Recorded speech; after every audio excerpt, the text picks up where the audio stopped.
पुष्पानंद भगवान की जय। वृंदावन बिहारी लाल की जय। प्रेमी सज्जनों,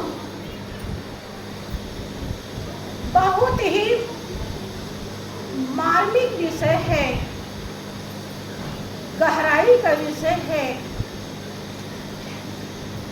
जब तक हम गहराई में उतरते नहीं, कभी भी वो वास्तविकता नजर नहीं आएगी जिसकी हमें जरूरत है। तुलसीदास जी अपने समय के बहुत बड़े संत, कवि, विद्वान कहलाते हैं। उन्होंने अपने रामचरितमानस में अपने अनुभव को व्यक्त किया है कि मात पिता बालकन बुलावे, उदर भरे सोई जतन सिखावे। तो माता पिता अपने बालक को, अपने बच्चों को क्या सिखाते हैं कि पेट तुम्हारा कैसे भरेगा।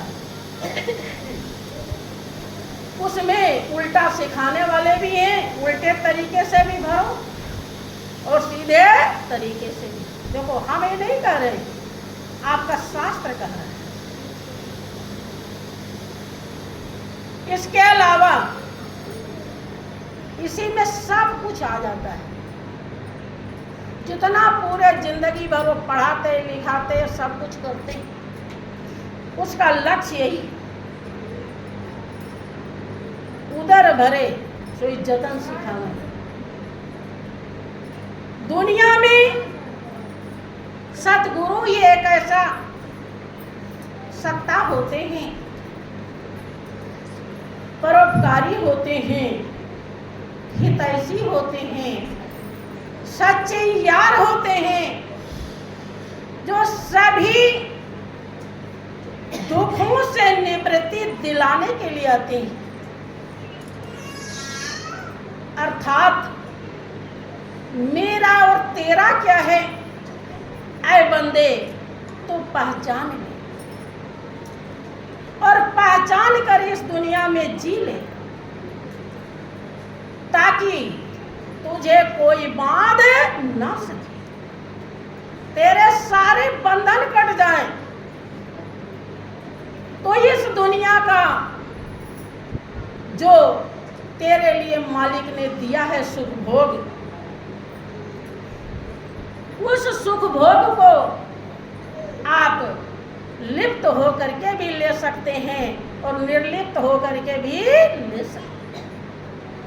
लिप्त होकर के लेंगे तो उसके बहुत बड़े भागीदार बन जाएंगे, और निर्लिप्त होकर के अगर लेंगे तो किसी भी प्रकार का कोई कर्म नहीं बनता है। कर्म करते हुए आप अकर्ता होते हैं। किस तरह से या जग में ऐसे रहूं ज्यों जिभ्या मुख माही, और भी घना भक्षण करे तो भी चिकनी नाही। इस संसार में हमको कैसे रहना चाहिए? जैसे मुख में जीभ होती है। कुछ लोग बिना चूपड़ी रोटी नहीं खाते, घी को चुकर करके तब खाते हैं। दाल सब्जी में भी घी डाल लेते हैं। रोज घी खाती है जीभ, लेकिन खाने के बाद जरा टटोल कर देख लिया करें कि घी लगा है या नहीं। घी है जीभ पर, ना विश्वास है तो प्रैक्टिकल करके देख लेना। जब खाना कोई भी चिकनाई उस पर नहीं रहती है। बहुत पूरे जिंदगी भर घी खा लेती है, लेकिन जीभ पर घी का नामो निशान नहीं। ऐसे पूरे जीवन आप इस संसार में जी लें, लेकिन ईमानदारी से जिए, बेईमानी से नहीं। ये सिखाते हैं सद्गुरु। कौन सिखाता है? सद्गुरु। अर्थात जिसका है जो, उसे आप जिंदे ही लौटा दें। जिंदे जब लौटाएंगे तभी आप मुक्ति पाएंगे। अगर जिंदे लौटाया नहीं तो मुक्ति मिलने वाली नहीं। देखो, राजा दशरथ के लिए ऐसा प्रसंग आता है कि उन्हीं से जब इसके पहले का जन्म था मन और शत्रुपा, तब उन्हीं के द्वारा सृष्टि बताई जाती है और उसमें उन्होंने इतना घोर तपस्या किया, किसी धन दौलत के लिए नहीं, रुपया इसमें जितने सारे बैठे हैं, कोई बिरले है जो भगवान के लिए भक्ति करता, भले उन्हें ब्रह्म ज्ञान मिला नहीं तो दुनिया की चीज मिल गई तो ज्ञान हमारा सही है, और दुनिया की चीज नहीं मिली तो जब से ज्ञान लिए कोई फायदा नहीं होगा। इसका मतलब है कि आप अभागे हैं, आप सौभाग्यशाली, क्योंकि आत्मा की खुराक वही है जिस ज्ञान को गुरु महाराज जी ने दिया। राजा दशरथ के लिए प्रसंग आता है कि मन और शत्रुपा के रूप में जब थे तो उन्होंने केवल केवल केवल प्रभु दर्शन के लिए, जिस दर्शन को भगवान शंकर पाते हैं, जिस दर्शन को काकभूषुंड जी ने किया, उसी स्वरूप के लिए अति प्यासे थे और अति घोर तपस्या किया। ब्रह्मा विष्णु महेश कई बार प्रकट हुए और प्रार्थना करते रहे कि आप कुछ मांग लो, आप हमसे जो मांगोगे हम देंगे, लेकिन उन्होंने कुछ मांगा। फिर वही परमात्मा जिसे राम कहा जाता है, अर्थात रोम रोम में रमने वाली शक्ति, वो वाली राम नहीं जो अयोध्या में आए थे, वो राम जो अभी भी आए हुए हैं, जो राम अनादि है, जिसका ना आदि है ना अंत है, सृष्टि के पहले भी थे, आज भी है और आगे भी। आदि सच, जुगादि सच, है भी सच, नानक होसी भी सच।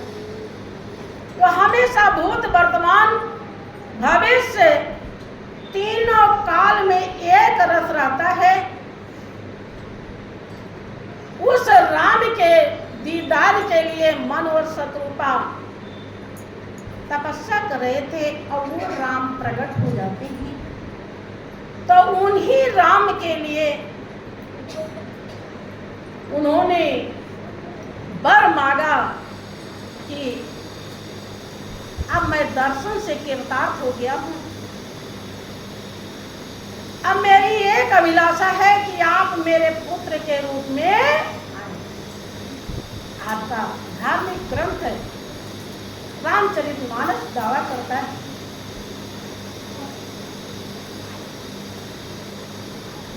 भगवान राम कहते हैं कि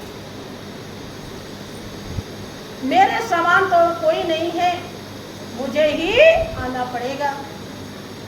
आते हैं, लेकिन जब वो आते हैं और वो वन को जाते हैं, राजा दशरथ उनके प्रेम में प्राण त्याग देते हैं। लोग तो कहते हैं कि आप मेरे प्राण के समान प्रिय हैं, लेकिन समान कहते हैं, करके दिखाते, लेकिन उन्होंने करके दिखाया, प्राण त्याग दिया, लेकिन किसके याद में? भगवान की याद में नहीं, रोम रोम में रमने वाली शक्ति की याद में नहीं, बेटे के याद में उन्होंने प्राण त्यागा। आपका रामायण दावा करता है कि दशरथ भगत भेद मन लाए और ताते उमा मोक्ष नहीं पाए। आप विचार कीजिए, जब दशरथ जैसे जिनके यहाँ स्वयं भगवान आते हैं और उनके मांगने के बाद आते हैं और इतना त्याग करते हैं कि उनके लिए प्राण त्याग देते हैं, और फिर भी उन्हें मुक्ति नहीं मिलती है। फिर